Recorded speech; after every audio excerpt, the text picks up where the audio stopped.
Hello friends, welcome your channel. Friends, आज हम બેસવા માટેનું આસનિયું બનાવશું। તમે પગલૂછણિયા તરીકે પણ યુઝ કરી શકો છો। આ રીતે 4 ફોલ્ડ કરીને 3-3 ઇંચ ખૂણાથી માપવાનું, 3-3 ઇંચ લેવાનું। પછી તમારે મોટી સાઇઝ કરવી હોય તો થોડુંક મોટું તમે રાઉન્ડ લઈ શકો છો। મારે રાઉન્ડ કટિંગ કરવા માટે 4 ફોલ્ડ કરવાનું। હવે કટ કરી નાખવાનું રાઉન્ડ।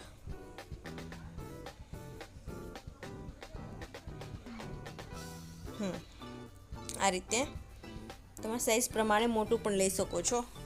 હવે આ રીતે મેં 2 કલર લીધા છે, રેડ અને મોરપીચ। એને હું રાઉન્ડ કટિંગ કરી નાખીશ આ રીતે। હવે બે અલગ અલગ કલરના કાપડને આ રીતે ફરતી કોર રાઉન્ડથી સિલાઈ મારી દઈશ। રાઉન્ડ શેપમાં સિલાઈ મારવાની। તમારે પગલૂછણિયું કરવું હોય તો તમારે કાપડ એવું લેવાનું, જાડું લેવાનું, અને અંદર સ્પંચ નાખી શકો છો તમે આ રીતે। આસનિયું તરીકે પણ ચાલે। તમારે ગાર્ડનમાં લઈ જાવ હોય કે પછી આવા સેટ બનાવવો હોય 6 આસનિયાનો તો પણ બનાવી શકો છો। આ રીતે ફરતી કોર મેં સિલાઈ મારી દીધી છે, થોડી જગ્યા રાખી છે જેથી ઉથલાવી શકું આ રીતે। હવે સૂયાની મદદથી આ રીતે ફરતી કોર સરખી રીતે ઉથલાવીને સરખું રાઉન્ડ કરી નાખીશ હું।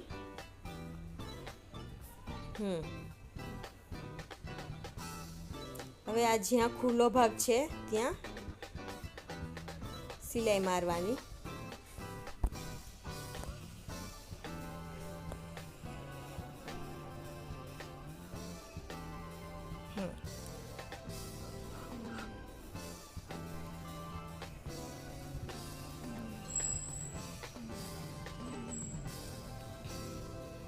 ફ્રેન્ડ્સ, ચેક સુધી જોજો, બહુ સરસ લાગે છે।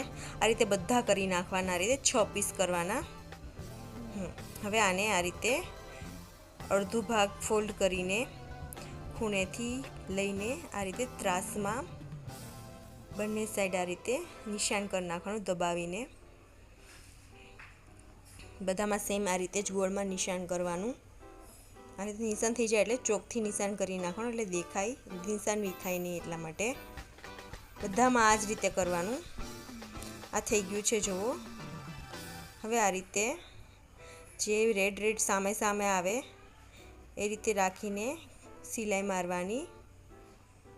એક સાઈડના ભાગમાં સિલાઈ મારવાની, આ રીતે સરખી રીતે કરીને પછી સિલાઈ મારવાની।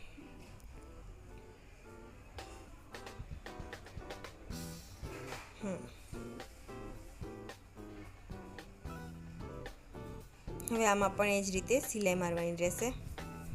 બધામાં સેમ મેથડથી રેડ સામે આવવો જોઈએ। તમારે કોઈ બી કલર ચૂઝ કરીને એક ગમે તે કલર સામે આવવો જોઈએ। આ રીતે બધામાં સિલાઈ આ જ રીતે મારવાની રહેશે। ફ્રેન્ડ્સ, આ વિડીયો જોજો અને કોમેન્ટ જરૂર કરજો કેવો લાગ્યો અમારો વિડીયો। અને please like, share and subscribe my channel. Please subscribe channel friends.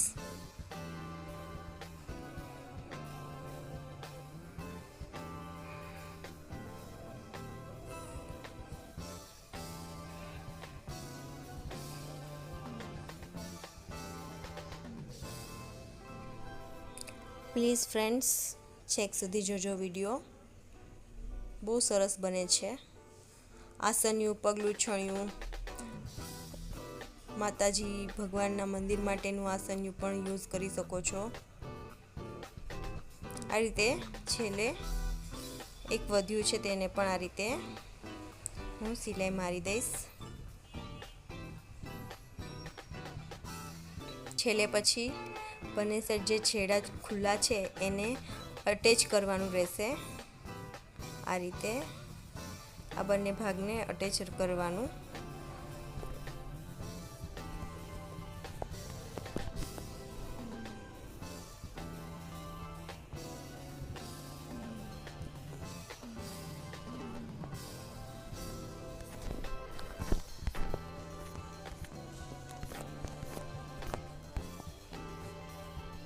Okay,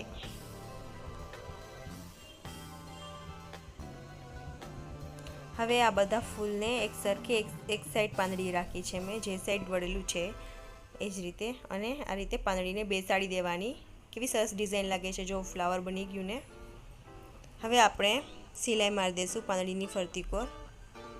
પાંદડીને જે બાજુ દબાવેલી પાંદડી છે તો બધામાં એ જ બાજુની પાંદડી દબાવેલી હોવી જોઈએ, અને જે બાજુ ઉપસેલી છે તો એ જ બાજુ બધી ઉપસેલી હોવી જોઈએ, એટલે ડિઝાઇન સારી બેસશે.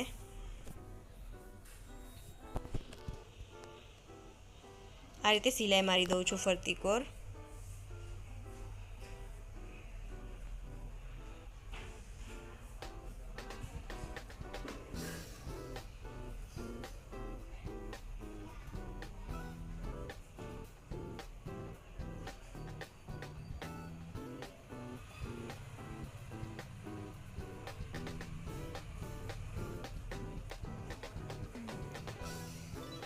આ રીતે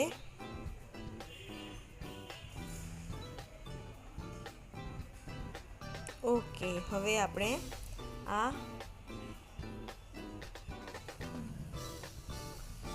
આસનનું ઓલમોસ્ટ તૈયાર છે, જુઓ. હવે આની ફરતી પર આપણે ઝૂલ મૂકીશું, યલો કલરની મેથિયા પીળાની. આ રીતે ચપટી લઈ લેવાની અને આ રીતે મૂકી દેવાની. તો પહેલાં હું ચપટી લઈશ.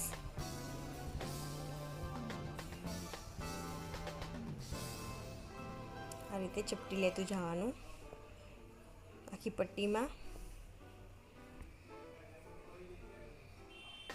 મારી પાસે રેડીમેડ પટ્ટી છે, તમે ઓટીને પછી પટ્ટી લગાવી શકો છો, કાં ડબલ ફોલ્ડ કરીને પટ્ટી લગાવી શકો છો. આ રીતે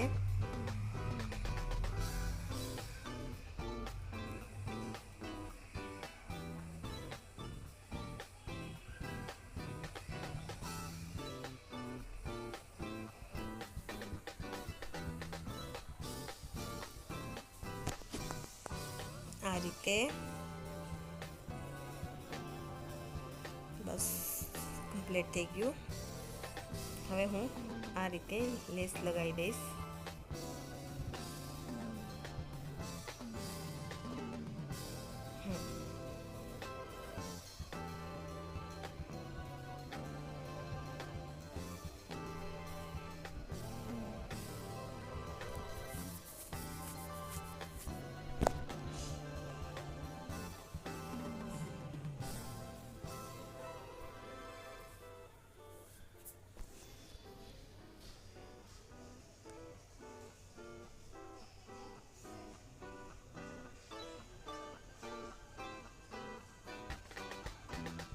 આ રીતે પૂરી થઈ ગઈ, લેસ લગાવી લીધી મેં. ફ્રેન્ડ્સ, આ ગોદડી કેવી લાગી ગાદલી તમે? હા, નાના બાળકોની ગોદડી પણ તરીકે યુઝ કરી શકો છો, as you wish. And please like, share and subscribe my channel. And thank you for watching. Bye bye.